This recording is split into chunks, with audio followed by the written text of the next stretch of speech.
이사야서 47장 1절부터 4절까지 말씀인데 우리 한 목소리로 같이 봉독합니다. 처녀딸 바벨론이여 내려와서 티끌에 앉아라. 딸 갈대아여 보좌가 없어졌으니 땅에 앉아라.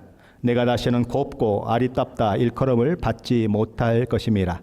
맷돌을 가지고 가루를 갈고 노울을 벗으며 치마를 걷어 다리를 드러내고 강을 건너라. 내 속살이 드러나고 내 부끄러운 것이 보일 것이라. 내가 보복하되 사람을 아끼지 아니하리라.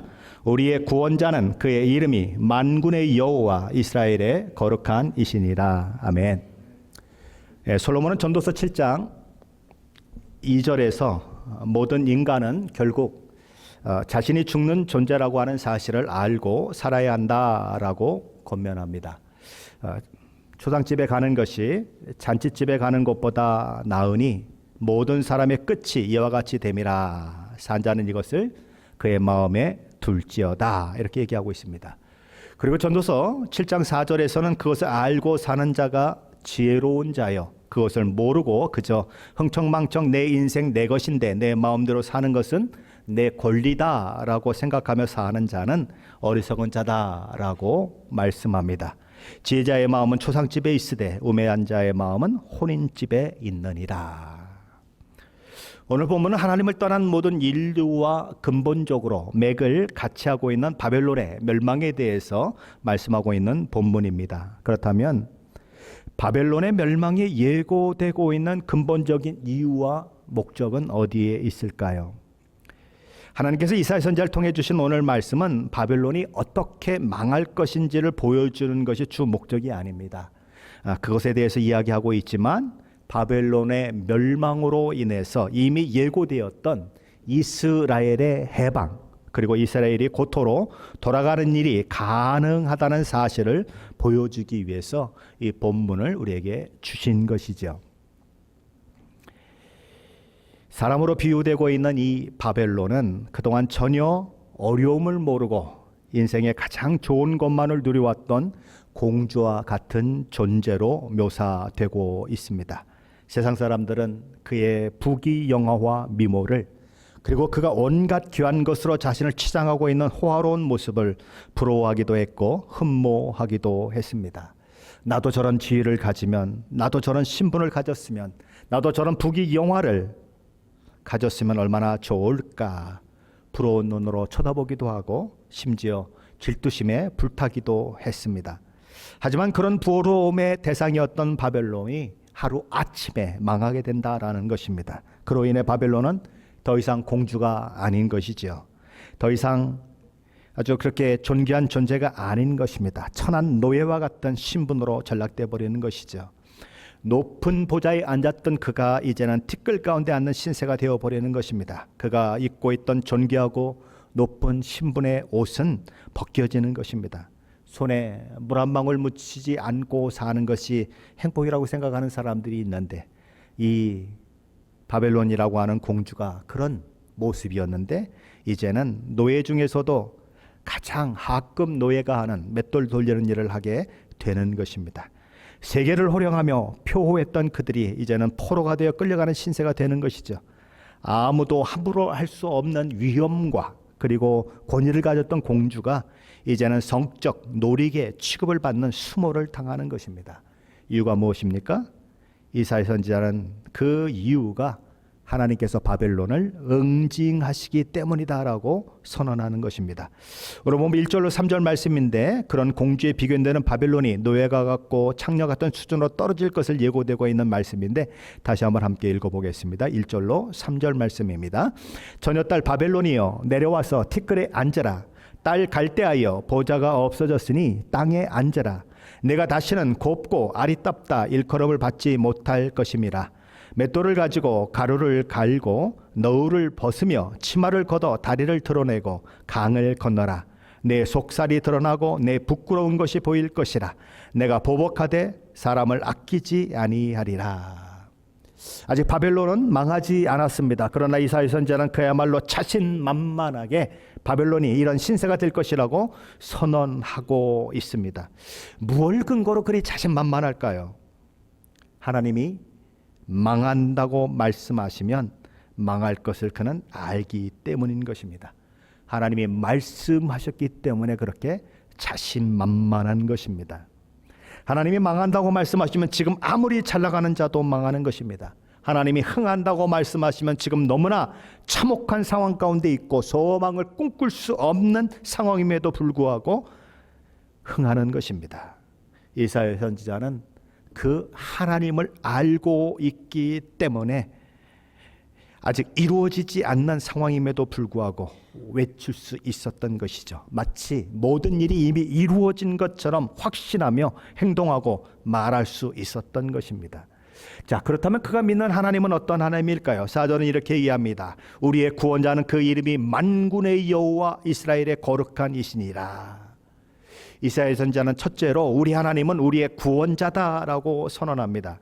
여기 구원자라고 하는 말은 고엘을 행하는 자다라는 말입니다. 고엘. 고엘이라고 하는 말은 스스로 자기가 진 빚을 갚지 못할 때에 그 가족이나 아니면 친지나 이런 사람들이 대신 갚아주어서 그 사람이 노예로 팔렸으면, 종으로 팔렸으면 그것으로부터 노임받게 만들고, 그 사람의 재산이 다른 사람에게 넘어갔으면 그것이 다시 그 사람에게로 넘어오도록 만드는 것, 그것을 가리켜서 고엘이라고 하는 것입니다. 우리는 그것을 누구에게서 보게 되냐 하면 보아스가 롯을 취하는 그 모습 가운데서 보는 것이죠. 보아스보다 더 이 롯 가정과, 그러니까 이 나오미 가정과 더 가까운 사람이 있었습니다. 그래서 나오미 가정에 그 토지를 다 팔아 넘겼던 이런 것들을 무르는 그 일에 있어서 보아스보다 그 사람의 의견을 먼저 물어봐야 됐죠. 그래서 이 성문 앞에서 그 성에 있는 장로들을 모아놓고 얘기하지 않습니까? 네가 나보다 그 친족 순위에 있어서 1순위에 있으니까 네가 먼저 결정을 해라. 네가 물으면 나는 포기할 것이고, 네가 물으지 않으면 내가 그 다음 주자이기 때문에 내가 물으겠다, 그렇게 얘기하는 것입니다. 근데 그 사람이 나는 내 재산에 손해가 될 것 같아서 물으지 못하겠다, 그렇게 얘기하니까 이제 보아스가 그러면 내가 물으겠다, 그렇게 했죠. 그래서 룻이 이제 누구의 부인이 됩니까? 보아스의 부인이 되어서 이제 그를 통하여서 이제 이렇게 예수님의 계통이 오게 되는 그런 일들이 있지 않았습니까? 바로 그때 물은다라고 하는 말이 고엘입니다. 그 고엘인데 오늘 이 구원자다라고 하는 말도 바로 그 고엘이 사용되고 있는 것입니다. 그러니까 구원자라고 하는 것은 단지 구원했다는 그런 의미보다 더 강하게, 그러니까 우리가 지불해야 할 것들을 대신 지불하셔서 그를 구해냈다, 이런 의미가 가지고 있는 것입니다. 그러니까 속량했다, 구속했다, 이런 것들이 바로 거기에 해당되는 것입니다. 바로 그렇게 우리 주님은 이 땅에 하나님의 그 뜻과 계획 가운데 오셔서 우리 대신 십자가에 죽으시고 우리를 그렇게 물으셔서 우리를 속량하셔서 구원하시는 그 일을 하게 되는 것입니다. 이사야 선지자는 둘째로 우리 하나님은 그의 이름이 만군의 여호와다라고 선언합니다. 하나님은 모든 왕 중의 왕이신 전능하신 하나님이시라는 것입니다. 모든 것을 하실 수 있는 분이다라는 거죠. 하나님은 절망을 소망으로 바꾸실 수 있는 분이시다. 하나님은 죽음을 생명으로 바꾸실 수 있는 분이시다. 요즘 저와 여러분이 요한복음을 그렇게 묵상하고 있는데, 이제 며칠 지나면 우리가 이 나사로의 부활에 대한 그런 것들을 이제 묵상하게 되죠. 그렇죠? 그런데 나를 믿는 자는 죽어도 살겠고 살아서 나를 믿는 자는 영원히 죽지 아니하리라, 그런 말씀이 있는 것입니다. 정말 그 믿음이 우리 가운데 있다면 사실 무서울 게 없는 거죠. 그렇지 않습니까? 하나님은 모든 것을 가능케 하시는 분이시죠. 하나님께서 아들을 주신다고 해도 자신이 너무 늙었기 때문에 불가능하다고 생각한 사라에게 우리 하나님은 이렇게 말씀하셨습니다. 여호와께 능하지 못한 일이 있겠느냐. 그리고 결국 아들을 낳지 않습니까? 생명체라고는 하나도 없는 사막에서 고기를 달라고 떼쓰는 이스라엘 백성들 때문에 그야말로 멘붕이 왔던 모세는 하나님 앞에 나가 기도하지 않습니까? 그때 하나님 뭐라고 말씀하십니까? 야, 닷새가 아닐까 뭐 열흘이 아니고 20날이 아니고 아주 질려가지고 이제 고기 필요 없습니다 할 때까지 내가 고기 먹여주겠다. 그랬더니 모세가 막 얘기하잖아요. 아니 하나님 생각해 보십시오. 장정만 60만인데 어떻게 고기가 질릴 때까지 먹이신다고 하십니까? 세상에 있는 소, 말 다 갖다 주면 뭐 소나 양이나 다 갖다 주면 되겠습니까? 아니면 바다에 있는 고기를 다 잡아다 주면 되겠습니까? 안 되겠지 않습니까? 그렇게 얘기하는 거예요. 그때 하나님 뭐라고 말씀하십니까? 하나님 이렇게 말씀합니다. 여호와의 손이 짧으냐? 무슨 말이에요? 하나님은 불가능이 없다라는 것이죠. 그러면서 이렇게 말씀하십니다. 내가 이제 내 말이 내게 응하는 여부를 보리라. 그래서 어떻게 됩니까? 하나님께서 바람을 불게 해서 메추라기를 막 떨어지게 하니까 그냥 뭐 질리도록 먹는 거 아니겠습니까? 예, 그렇게 되는 것이죠. 하나님께는 불가능이 없다라는 것입니다. 그러게 우리는 어려울 때 하나님을 바라보는 것입니다. 그 하나님께 기도하는 것입니다. 이사야 선지자는 셋째로 우리 하나님은 이스라엘의 거룩하신 분이다라고 선언합니다. 왜 하나님께서 이스라엘을 위해 놀라운 일을 행하시는가? 왜 하나님께서 하나님의 백성을 위해 크고 놀라운 일을 행하시는가? 왜 그들 편을 드시는가? 하나님이 그들의 하나님이기 때문이다라는 것입니다. 그들을 구원하시고 자녀 삼으신 하나님이시기 때문이다라는 것이죠. 하나님은 이스라엘의 하나님으로 불리시는 분이십니다. 하나님은 저와 여러분의 아버지로 불리시는 분이십니다. 그러므로 그 하나님은 이스라엘을 포기하지 않으신다라는 것입니다. 또한 저와 여러분도 포기하지 않으신다라는 것입니다. 오늘 그런 찬양 불렀죠. 사람들이 뭐라고 하든 듣지 말아라. 그렇죠? 하나님이 말씀하시면 끝난 거다. 그렇죠? 하나님이 포기하지 않는 한 포기되는 인생은 없는 거예요. 자기가 스스로 포기하지 않는 한, 그렇죠? 포기되는 것은 없는 것입니다. 근데 하나님이 포기하지 않는다는데 내가 왜 포기합니까? 포기할 이유가 없는 거예요. 끝까지 우리는 소망을 둬야 하는 것이죠. 왜요? 하나님은 우리를 포기하지 않는 분이기 때문이죠. 하지만 하나님의 작전과 계획 가운데 일시적으로 자신들을 흥하게 하셨고 하나님께서 범죄한 하나님의 백성이 이스라엘을 위한 몽둥이로 사용된 것을 알지 못했던 바벨론은 기고만장해서 하늘 높은 줄 모르고 까불다가 졸지에 망하는 것입니다. 그렇다면 그들은 하나님의 섭리와 계획 가운데 잘 나갈 때, 기세 등등할 때 어떤 태도와 자세로 살았을까요? 이사야서 47장 5절로 8절인데 한번 같이 읽어보겠습니다. 5절로 8절입니다. 딸 갈대하여 잠잠히 앉으라. 흑암으로 들어가라. 내가 다시는 여러 왕국의 여주인이라 일컬음을 받지 못하리라. 전에 내가 내 백성을 노하여 내 기업을 욕되게 하여 그들을 내 손에 넘겨주었거늘 내가 그들을 궁일이 여기지 아니하고 늙은이에게 내 멍에를 심히 무겁게 메우며 말하기를 내가 영영이 여주인이 되리라 하고 이 일을 내 마음에 두지도 아니하며 그들의 종말도 생각하지 아니하였도다. 그러므로 사치하고 평안히 지내며 마음에 이르기를 나뿐이라 나 외에 다른 이가 없도다. 나는 과부로 지내지도 아니하며 자녀를 잃어버리는 일도 모르리라 하는 자여 너는 이제 들을지어다. 하나님은 먼저 바벨론의 교만, 바벨론의 오만을 지적하시기 전에 그들이 멸망할 것을 선언하십니다. 첫째로 하나님께서는 바벨론을 향해 까불지 말고 잠잠해라, 그리고 어둠 가운데 들어가라 라고 말씀하십니다. 어둠 속으로 조용히 사라져라 이렇게 명령하시는 것입니다. 그리고 하나님은 둘째로 딸 갈대아가 더 이상 여러 왕국의 여주인이라 일컬음을 받지 못할 것이다 라고 선언하십니다. 바벨론은 자기 능력으로 세상을 정복한 줄 알았습니다. 자기 능력으로 하나님의 백성이 이스라엘을 멸망시키고 사로잡은 줄 알았습니다. 하지만 하나님의 목적을 위해 잠시 사용되었던 바벨론은 하나님의 심판 가운데 망하기 때문에 더 이상 이 세상의 정복자도 아니요 세상 나라와 열방을 다스리는 자도 아닌 그런 모습이 되는 것이죠. 하나님은 그들에게 잠시 이스라엘을 징계하는 몽둥이가 되게 하셨습니다. 하지만 그들은 자신의 역할과 자신들의 범위를 넘어서서 마치 그 모든 일이 자기로 말미암아 되어진 것인 양 마구마구 힘을 휘둘러 댔던 것입니다. 그들은 하나님께서 넘겨주신 이스라엘 백성들을 궁일이 여기지 않았습니다. 비록 포로민이지만 늙은 자들을 공경해야 하거늘 늙은 이스라엘 사람들에게 멍에를 심히 무겁게 해서 그들로 하여금 그 멍에에 짓눌리게 만들어 버렸습니다. 그래서 그들이 망한다라는 것입니다. 자, 그렇다면 공주와 같은 이 바벨론이 가졌던 교만함과 거만함은 어떤 것이었을까요?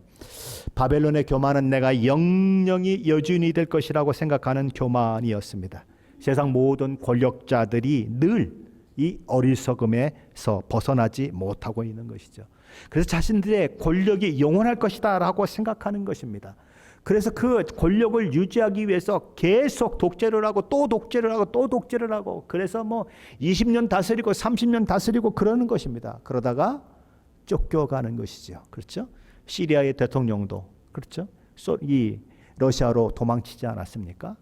그냥 독재하고 또 독재하고 수많은 사람들을 잡아서 옥에 가두고 죽이고 뭐 별짓 다 하다가 결국은 망해서 도망치는 것입니다. 이 세상 사람들이 가는 그런 모습인 것이에요. 그것이 바벨론의 교만이었다는 것입니다. 바벨론의 또 다른 교만은 자신의 종말을 마음에 두지 않았다는 것입니다. 자신도 죽을 수밖에 없는 연약한 인간인 줄 알지 못하고 늘 마음이 잔치집을 향하는 그런 사람이 되었던 것처럼, 그런 사람을 가리켜 성경이 어리석은 사람이라고 이야기하는 것처럼 바벨론도 그 어리석음에서 벗어나지 못했다라는 것입니다. 그래서 내 부귀와 내 영화, 내 권세는 영원할 것이다 그러며 어리석게 행했다라는 것이죠. 바벨론의 또 다른 교만은 사치하는 삶, 평안한 삶이 언제나 자기 것이라도 되는 양 생각하며 사치하고 평안을 누리며 나뿐이라, 나 외에 다른 이가 없느니라 생각하며 살았다는 것입니다. 사람들은 내가 내 삶의 주인이라고 생각하며 세상을 살아갑니다. 그렇죠. 뭐 르네상스니 뭐 인본주의니 하는 것들이 그래서 나온 것이죠. 우리가 왜 하나님께, 신이라고 하는 존재에게 매어서 살아야 하느냐? 인간 본질로 돌아가자. 그렇죠? 그렇게 시작되는 것입니다. 그게 인본주의예요. 근데 사탄도 그걸 부추기는 것입니다. 뭐라고 부추깁니까? 너는 내 삶의 주인이야. 내 인생은 내 것이야. 그러니 내가 생각하고 내가 결정하고 내 마음대로 살아야 하는 거야. 그렇게 얘기하는 거예요. 하지만 정말 그럴까요? 성경은 말합니다. 그것은 사탄에게 속는 것이다. 이사야서 처음 시작하면서 하나님 말씀하시죠. 소도 임자가 있다. 나귀도 주인의 구유를 안다. 그런데 인간은 주인이신 하나님이 없는 삶을 추구한다라는 것이죠. 그러나 하나님의 없는 삶을 추구하는 것은 결국 망하는 길로 가는 것이다. 하나님의 마음에 두기를 싫어하는 마음은 결국 죄로 치닫는 마음일 뿐이다 라고 얘기하는 것입니다. 내 인생은 내 것이고 내가 가진 것은 다 내 것이기 때문에 내 마음대로 살아도 되고 내가 하고 싶은 일 다 하며 살아도 되고 내 마음대로 내가 가진 모든 것을 써도 된다는 마음은 바로 어떤 마음인가? 그것이 바로 바벨론의 마음이다라는 것입니다. 바벨론의 교만 중에 또 하나는 다른 사람의 불행이 내 불행이 될 수 있다는 생각도, 다른 사람의 아픔이 내 아픔이 된다는 생각도 없이 살았다는 것입니다. 그래서 그들이 이렇게 말하는 거죠. 나는 과부로 지내지도 아니하며 자녀를 잃어버린 일도 모르리라. 바벨론이 어떤 나라입니까? 수많은 나라를 침범해 들어가서 수많은 남자들을 죽음에 이르게 해서 수많은 여자들로 하여금 과부가 되게 만든 사람들 아닙니까? 수많은 자녀들을 죽여서 결국은 많은 어머니들로 하여금 자식을 잃은 슬픔을 느끼게 했던 자들 아닙니까?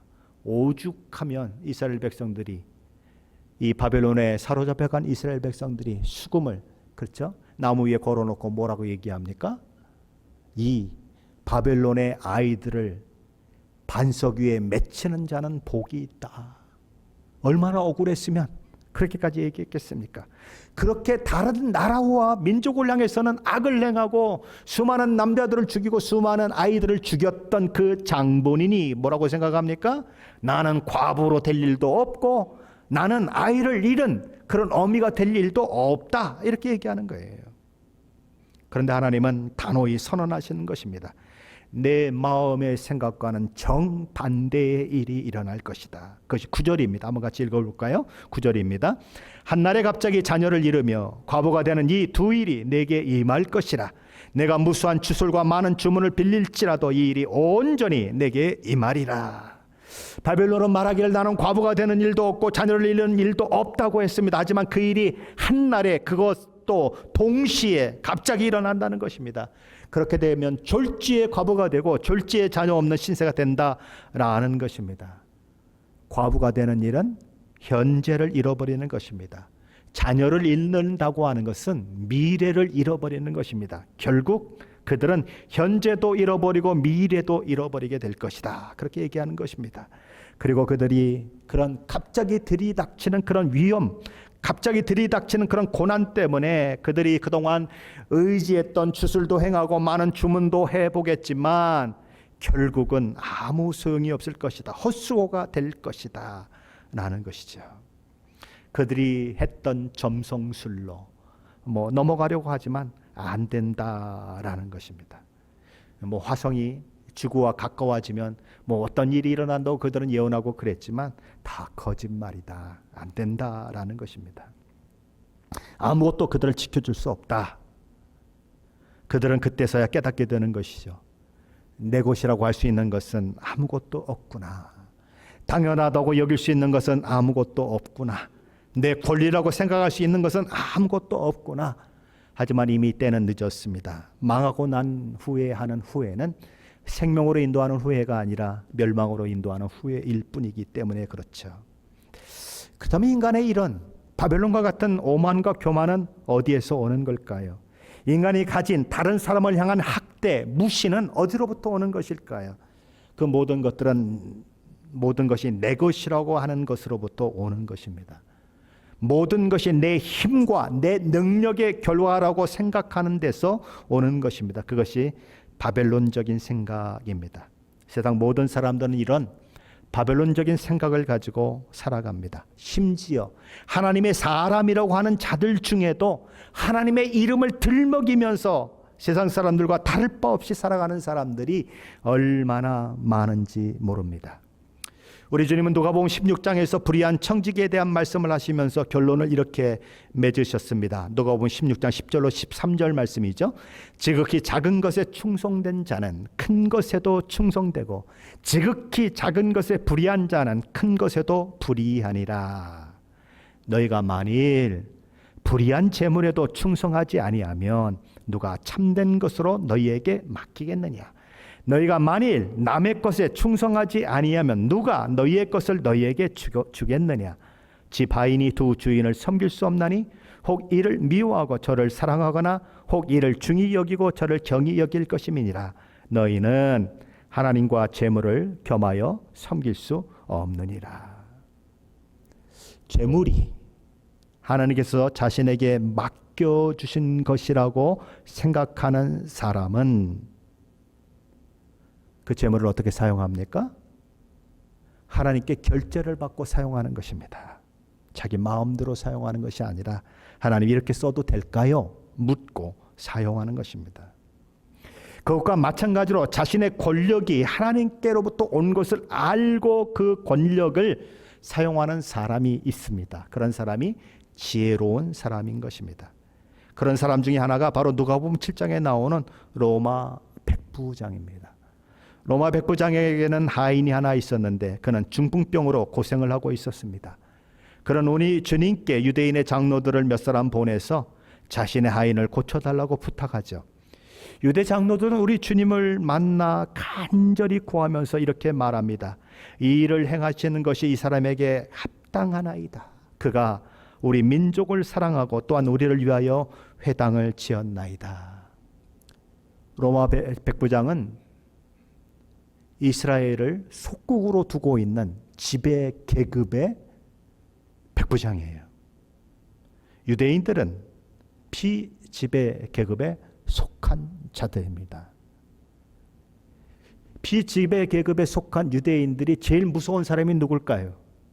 백부장일까요? 천부장일까요? 만부장일까요? 아니면 총독일까요? 누가 제일 무서울까요?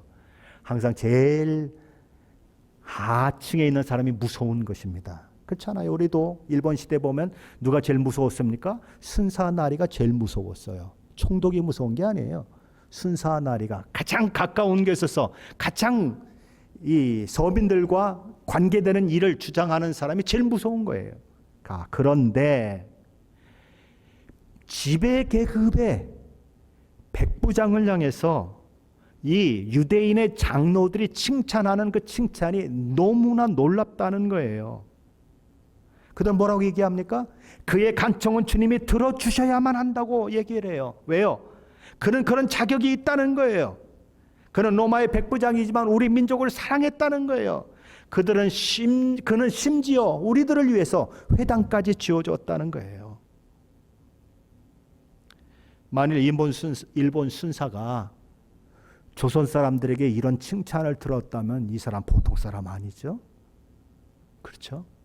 이 지금 엄청난 선언인 거예요. 어떻게 피지배계급에 있는 사람들이 지배계급에 있는 그 백부장을 향해 이런 말을 할 수 있느냐고요. 너무 놀라운 것입니다.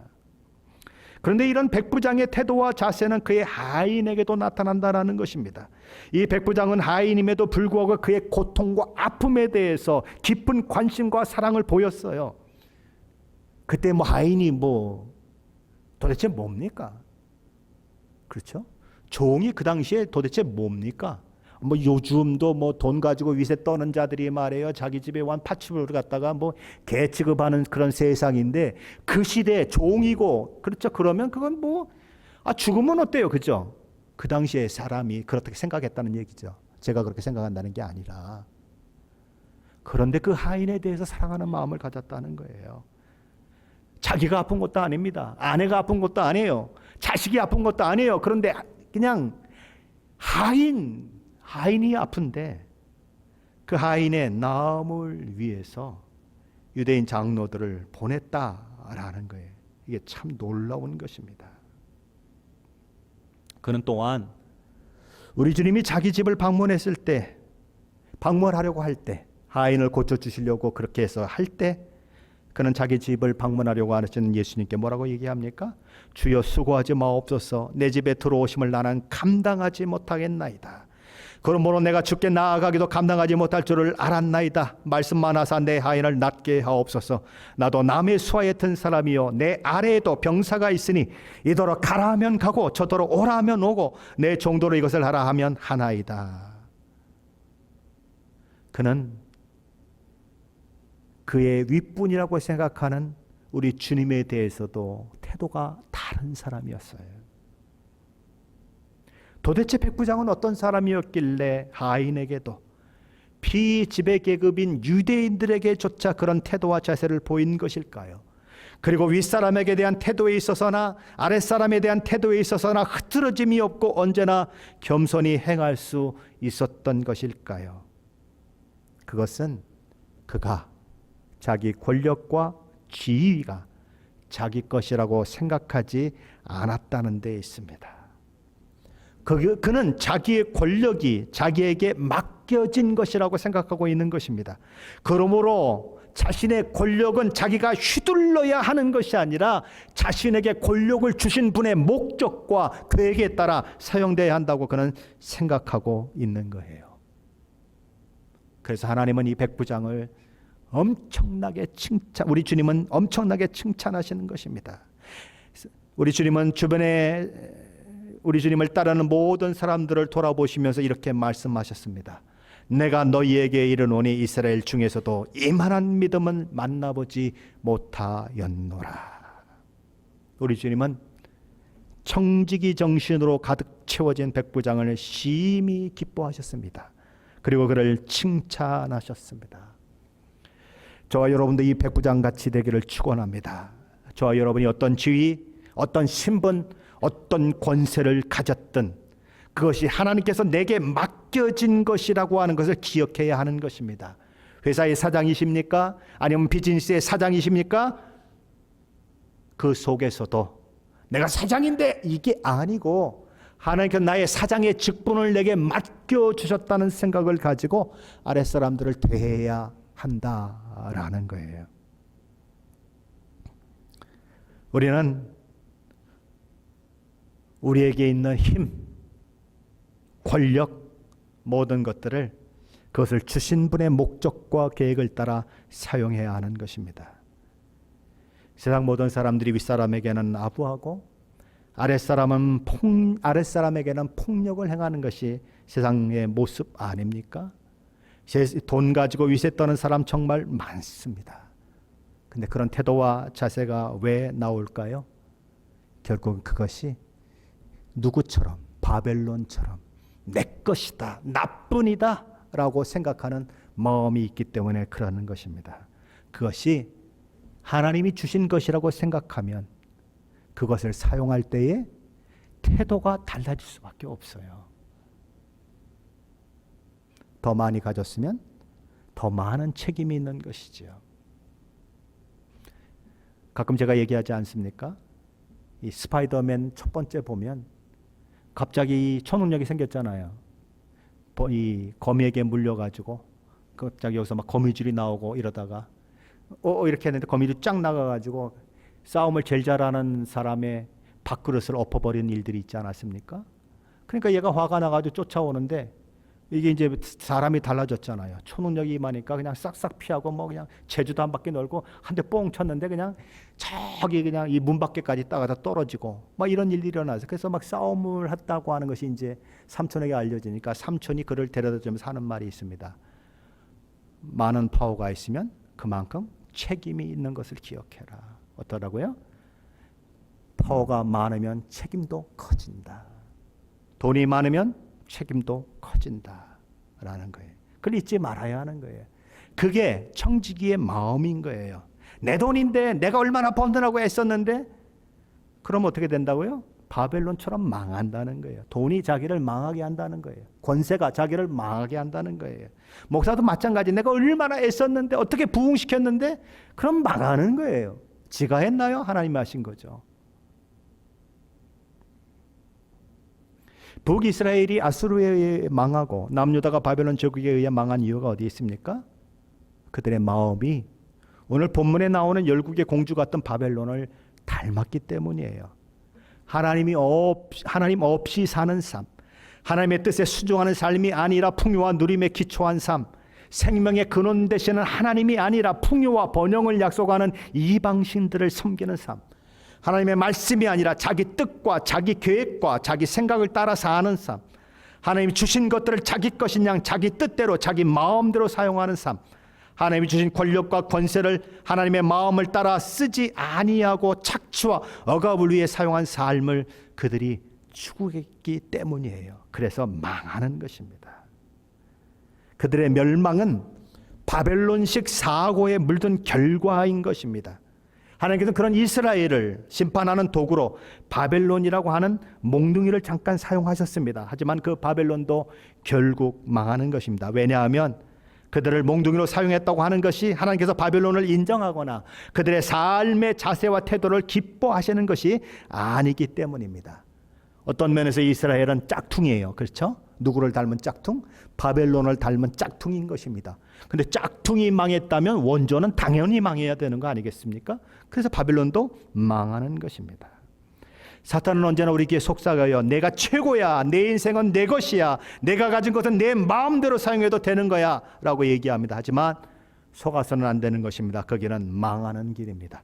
미가 선지자는 미가서 6장 8절에서 이렇게 우리를 권면합니다. 사람아, 주께서 선한 것이 무엇임을 내게 보이셨나니 여호와께서 내게 구하시는 것은 오직 정의를 행하며 인자를 사랑하며 겸손하게 내 하나님과 함께 행하는 것이 아니냐. 로마 백부장은 그런 삶을 살았고 우리 주님께 칭찬받는 사람으로 성경에 이름을 올리고 있습니다. 저와 여러분이 망하지 않으려면 그 길로 가야 하는 것이고 그런 삶을 살아내야 하는 것입니다. 저와 여러분이 우리 주님으로부터 칭찬을 듣기를 원한다면 저와 여러분은 백부장과 같은 삶을 살아내야 하는 것입니다. 그 마음은 어떤 마음입니까? 청지기의 마음이에요. 내가 가지고 있는 모든 것은 하나님이 주신 것이고 하나님의 뜻과 계획대로 관리해야 한다는 거예요. 건강하십니까? 건강하시면 그 건강을 하나님의 뜻과 계획대로 사용하셔야 합니다. 시간이 많으십니까? 그러면 그 시간을 하나님의 뜻과 계획대로 사용합니다. 돈이 많으십니까? 그러면 그 돈을 하나님의 뜻과 계획대로 사용해야 합니다. 지식이 많으십니까? 그럼 그 지식을 하나님의 뜻과 계획대로 사용해야 합니다. 그것이 청지기의 삶인 것입니다. 우리 주님 뭐라고 말씀하십니까? 야, 돈 하나도 제대로 관리 못하는데 뭘 하겠냐고 물으시는 거 아닙니까? 돈 하나 가지고도 충성되지 못하면 뭘 충성하겠냐? 네가 뭘 나한테 충성하겠냐고 묻는 거 아니에요. 그렇잖아요. 불의한 재물 하나도 관리하지 못하면서 뭘 네 걸 달라고 얘기하느냐고 말씀하시는 거 아니에요. 저와 여러분은 주께서 주신 것을 맡아 관리하는 자라고 하는 그 심정으로 매일매일을 살아내야 하는 것입니다. 그게 청지기의 마음이에요. 그렇게 살아가면 백부장 같은 사람이 되는 것입니다. 지배 계급이지만 힘을 휘둘리지 않는 거예요. 지배 계급이지만 그걸 이용해서 착취하지 않는 거예요. 지배 계급이지만 그걸 이용해서 억누르지 않는 거예요. 오히려 유대 장로들까지도 막 칭찬하고 이분의 그 부탁은 예수님이 들어줘야 된다고 간청할 만큼 그렇게 엄청난 그런 사람이 되는 거예요. 그의 청지기의 마음을 가지고 사는 사람의 모습인 것입니다. 그는 종이라고 이렇게 무시하지 않습니다. 그는 종이라고 죽어도 된다고 생각하지 않습니다. 자기 목숨처럼, 자기 아내의 목숨처럼, 자기 아들, 딸들의 목숨처럼 귀히 여기고 그를 살려달라고 우리 주님께 부탁하는 그런 모습을 보여요. 놀라운 거예요. 어떻게 이방인 백부장이 그럴 수 있는가? 그러니까 우리 주님 말씀하시잖아요. 내가 유대인 중에서 이만한 자를 찾지 못했다. 그렇게 칭찬하시잖아요. 그리고 그가 성경에 그런 사람이라고 하는 것이 기록이 되어서 지금까지 내려오고 있잖아요. 그의 믿음이 얼마나 귀한면 우리 주님이 그렇게 기록으로 남기게 하셨을까요? 성령 하나님도 그것을 잊지 아니하시고 성경에 기록되도록 하지 않으셨습니까? 사랑하는 성도 여러분, 저와 여러분은 청지기라는 걸 잊지 마십시오. 관리자라는 것을 잊지 마십시오. 내 것이라고 주장할 수 있는 것 아무것도 없다. 그러나 바벨론은 다 내 것이다, 내 것이다, 내 맘대로다 라고 고백하다가 망하는 거예요. 사랑하는 성도 여러분, 내 것은 없습니다. 다 하나님의 것입니다. 하나님의 방법대로 사용하시고 하나님의 뜻과 계획을 따라 사용하셔서 백부장처럼 우리 주님께 칭찬받는 자로 세워지시기를 예수 그리스도 이름으로 간절히 축원합니다.